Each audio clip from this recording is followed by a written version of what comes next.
Boobs or butts? Another question my lack of stable employment has led me to answering. This one being another canon event among groups of men, sparking heated arguments that would often diverge into opinionated squabbles. But here at XinoHusk, Freaky Light Skin University, we handle these topics with the utmost care, utilizing scientific research and cultural observation over opinionated slop. So without further ado, let's hand the mic over to our well-dressed, well-versed, and oh so light-skinned mentor, Professor Bust. Welcome back, students, to Nigma University. I'm your professor once again, Professor Bust. In today's lecture, we're going to be talking about the age-old question, the age-old debate, boobs or butts. Now, as stated in the intro, this question has sparked many arguments and disagreements among men, even women sometimes, often being brought up to determine one's taste in women. Now, you could also toss in personality or thighs or feet or many of the others, but at its core, it really just comes down to boobs or butts. Now, I wouldn't be a professor if I didn't look at this from a scientific point of view. And in order to do that, I developed my own code for us to deduce which of these two teams is better. I like to call it the looser formula, okay? I might be pronouncing that wrong, but I'm calling it looser.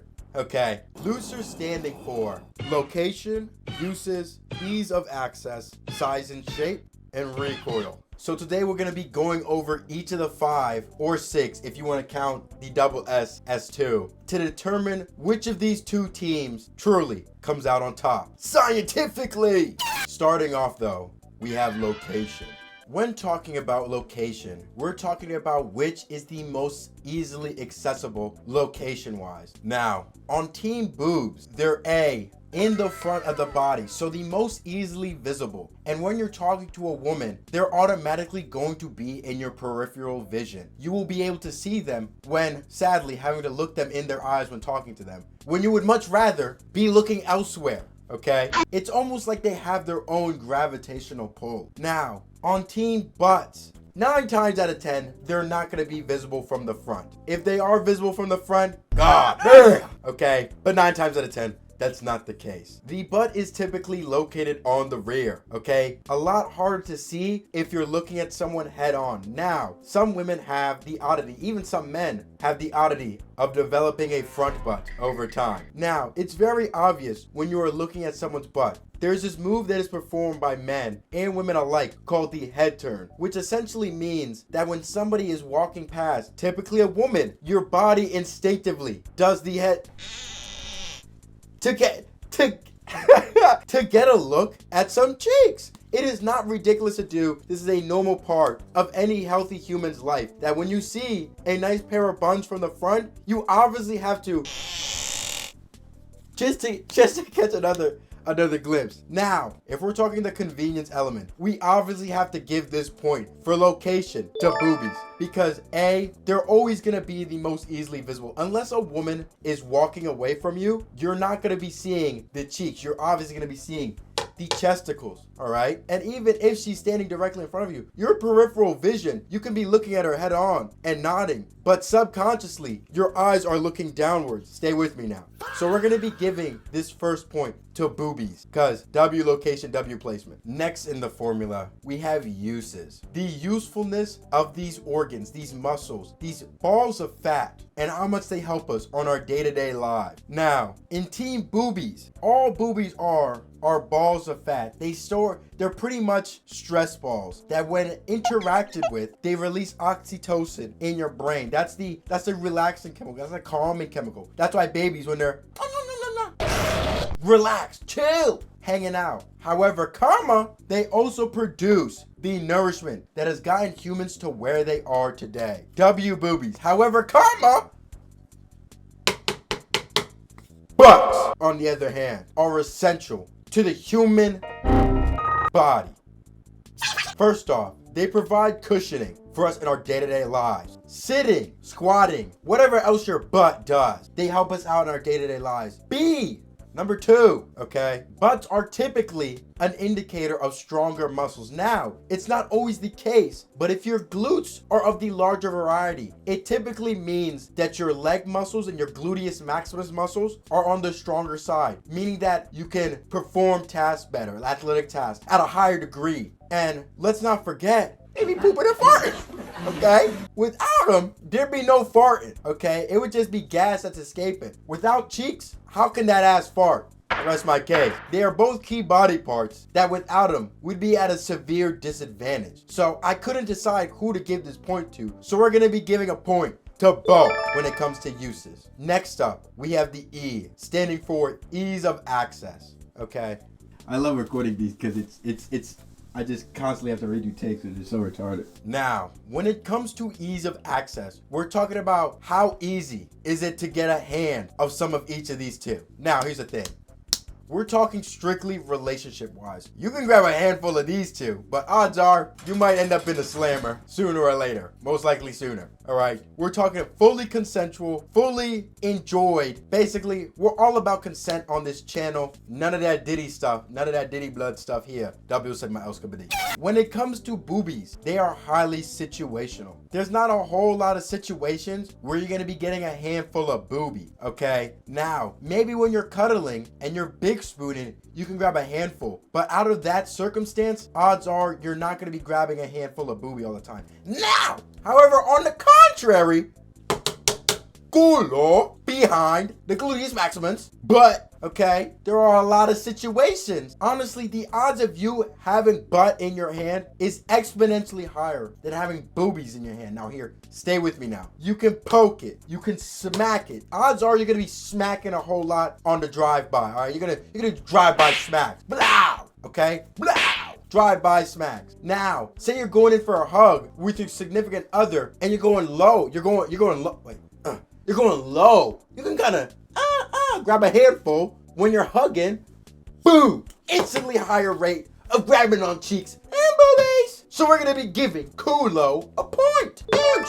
All right. Next up, double S's, size and shape. Now, this is where the science comes into play. So I'm gonna need you guys to start taking notes. Actually, I'm kind of parched. Oh, damn. Oh, wait. Thank you, Gamer Subs, for sponsoring me, my videos, so I can pay rent. Guys, I'm very poor. I'm in a lot of credit card debt. Use my code DOWNBAD at Gamer Subs. Let's get back to the lecture.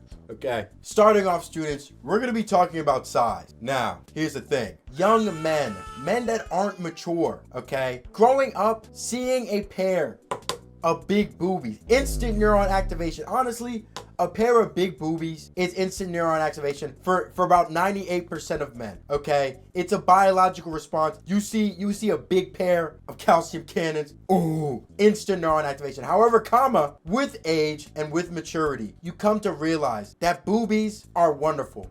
No matter the shape, size, or color, okay? They all deserve love, equal amounts of love, and everybody's gonna have a preference. Me personally, I grew up, as did everybody else, seeing the baddies in the magazine, seeing the baddies in the anime and the shows, having big kazangas, and I in turn like big kazangas. But as I aged, as I grew, I came to realize, and through experience, okay? I get play, I'm light skinned.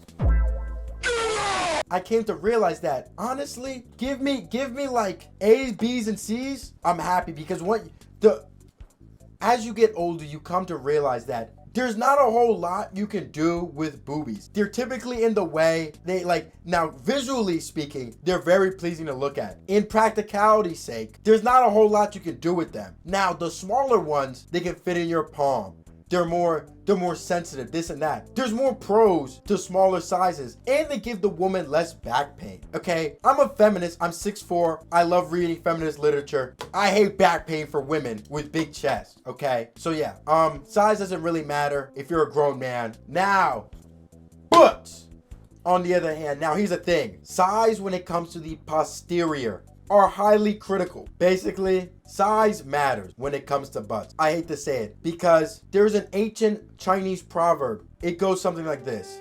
No boobs with ass will always be better than boobs and no ass. Martin Luther King. It is vital to have at least some butt, something there, because if you don't, it effectively gives you a long back. And if you haven't seen what having no butt looks like, feast your eyes. Longicus, backicus, okay? Now let's talk about shape. Something to know about, and this is where I get more scientifical, okay?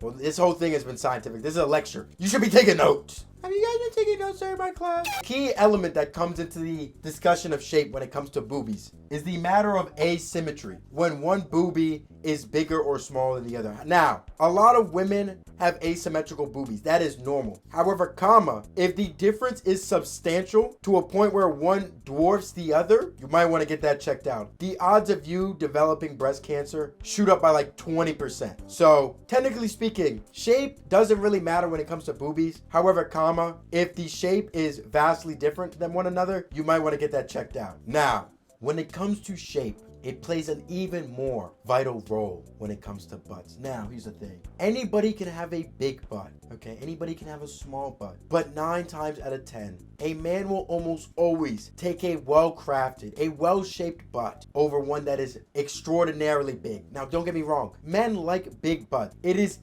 ingrained. It is instinctual to like a large posterior, big hips, big butt. Because, I'll talk about this more later, it's a sign of good fertility. Butts, unlike boobies, can be shaped, can be crafted. Now, a lot of the times it can come down to genetics. However, you can just as easily build a great looking butt just by going from the gym. You're not a lost cause if you don't have a butt. You just gotta eat a lot of protein and hit a lot of squats. Because here's the thing, fat is stored in both of these parts of your body, okay? But one is a muscle, one is a core muscle, and the other is not. So you're pretty much R&G based when it comes to boobies and fitness based, typically, when it comes to the posterior. When it comes to size, we're gonna be giving a point to boobies. No, don't. Imagine it's on this side. We're gonna be giving a point to boobies, and we're gonna be giving a point to butts in regards to shape. So I don't know what the point score is. I'll probably put it up on the screen right now. But last, but certainly not least, we have the R, which stands for recoil.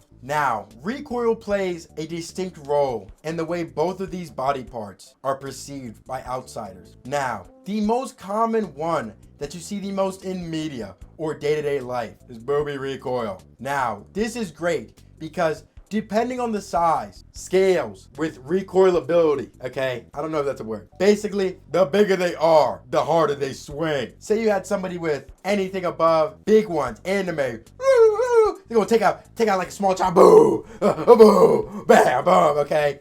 The recoil is very apparent with this one. Now, butts from behind, okay? A nice butt, a healthy butt, a well-structured butt tends to have a lot more recoil when walking, okay? So like you've seen that, you've all seen this before. When you're seeing a lady walk from behind and they have a well-sized butt, with each step, one lifts and drops. And typically, when it's well-structured, when it drops, and you're like, oh my God, that is crazy. But, hear me out. One of the most diabolical things you can see is when you can see it shake from the front. Now, here's a perfect example on your screen. I'm gonna slow this down just for y'all. Look at Emma Frost. Look at the recoil. You can see that jaw shaking from the front. This is a body part that's on the posterior, the back, but yet you're seeing it shake from the front. Do you notice how insane that is?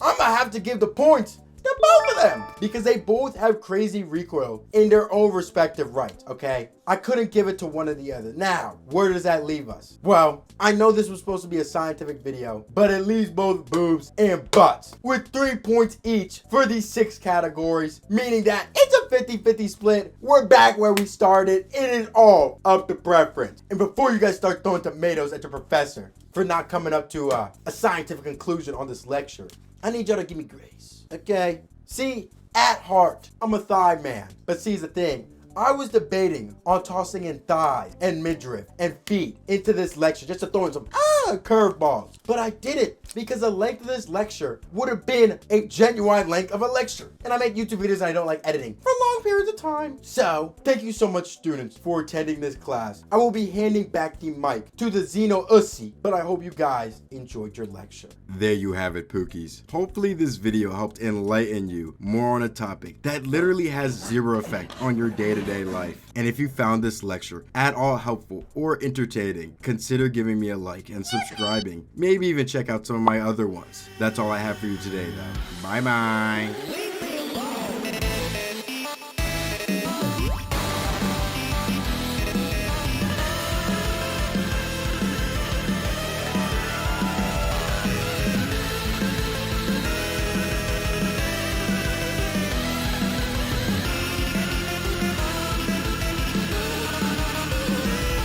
You should follow Xeno now!